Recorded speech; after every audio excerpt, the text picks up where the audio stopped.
Ижауда иман бірлігі тотар егет қызларын таныштырып қына қалмай қауыштырады. Дуслыклары мәхәббәткә әверелеп, гаилә құрушылар берничә. Закировлар, Саттаровлар, Шәйхмәтовлар, Корбангалиевлар, алар инде балалар үстерә. Ярты еллык тагын бер татар гаиләсе туды. Илшат белән Айгөл кавышты. Толырак үз хәбәрчебез видео язмасында. Идәме турын, шәй сал. Шешләре шешкә бәйләнгәнгә ярты ел Илшат иман берлегенә татар телен ныклап өйрәнергә, үзе кебек яшьләр белән аралашу теләге белән йөри башлый. Шунда Айгөлне очратып, гашык булган сизми дә кала. Айгөл исә мәктәп елларыннан ук татар яшьләре мохитында кайный. Асылъяр ансамбленә йөри, татар кызы бәйгесендә, башка төр чараларда катнаша. Илшатка кызның күңелен яулау җиңел булмый. Сразу күз салдым инде. Күрдем дә салдым. Беренче караштан Илшат миңа теге ошап бетмәде. Ни өчен белмим. Инде теге сөйләшә башлагач, аралаша башлагач, күрешә башлагач, мин Илшатта теге шун татар егетен, ышанычлы кеше икәнен, теге минем бәлки булачак ирем дә сыйфатларын анда күрә башладым. Ярты ел дуслашып йөргәч, Илшат тәкъдим ясый, бар йоласына туры китереп, Айгөл көтмәгәндә, уйламаганда.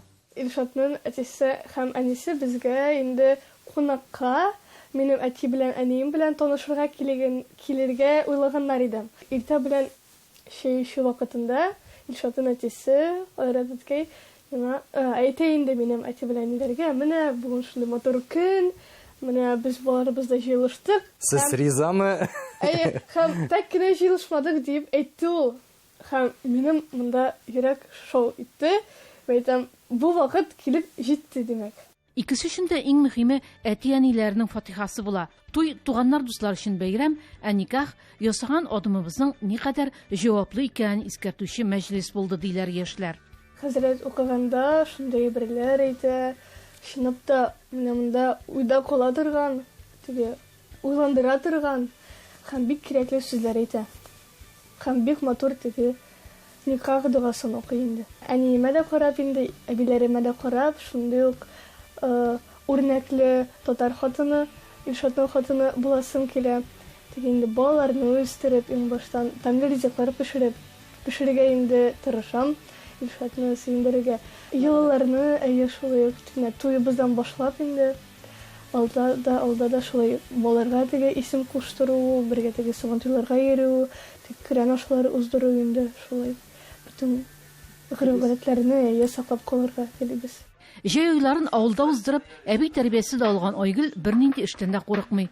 Өч кыз үстереп, оныкларын баккан Җәмилә апа аларның башлы күзле була башлауларына сөенә. Әти-әни йорты бергә җыелу урыны.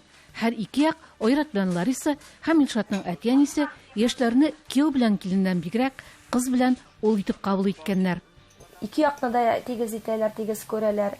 Без инде үзебезнең иебез белән яшәгәч, үзебезнең эш күп, шуңа күрә киләләр, булышалар. Менә шулай итеп яшәп ятабыз инде. Сөенеп. Илшатка татар теле дәресләренә йөрү кирәкми хәзер. Укытучысы янында дисәң дә була.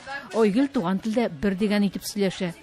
Алар кебек берлектә танышып кавышкан яшьләр хәзер чараларга кыз улларын ияртеп киләләр. Каимовлар ким дигәндә 2 бала үстерү турында хыяллана.